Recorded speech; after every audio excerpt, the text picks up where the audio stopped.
আসসালামু আলাইকুম রহমতুল্লাহ বরকাতুহু। দূরে কাছে দেশে বিদেশে যে যেখানেই আছেন প্রত্যেকের সুস্থতা কামনা করি। আলহামদুলিল্লাহ শাওয়াল মাসের চাঁদ দেখা গেছে। আলহামদুলিল্লাহ আগামীকাল ঈদুল ফিতরের ঈদের নামাজ অনুষ্ঠিত হইবে ইনশাআল্লাহ। আপনাদের সকলের জন্য দোয়া চাই, আপনারা সকলে আমার জন্য দোয়া চাইবেন। আমার পরিবার, সন্তান, বিশ্বের মোমেন মোমেনা উম্মার কল্যাণের জন্য দোয়া চাইবেন।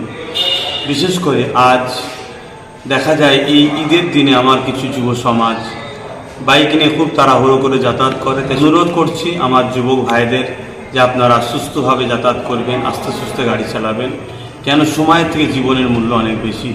পাশাপাশি আজকে বিশ্বের প্রত্যেকটা জায়গায় নিরীহ মানুষের উপরে যে অত্যাচার চলছে, এই অত্যাচার যাতে বন্ধ হয় এর জন্য দোয়া চাইবেন।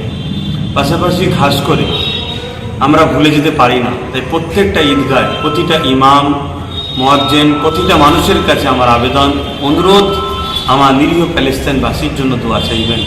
আজকে যেভাবে এক অপশক্তি প্যালেস্তাইনবাসীর উপরে দীর্ঘদিন ধরে যে অত্যাচার চালাচ্ছে, নির্মমভাবে যেভাবে প্যালেস্তাইনের নিরীহ শিশু বাচ্চাগুলো শহীদ হচ্ছে, বড় থেকে নিয়ে ছোট পর্যন্ত সবার উপর যে জুলুম হচ্ছে, তাই সেই প্যালেস্তাইনবাসীর জন্য দোয়া করবেন।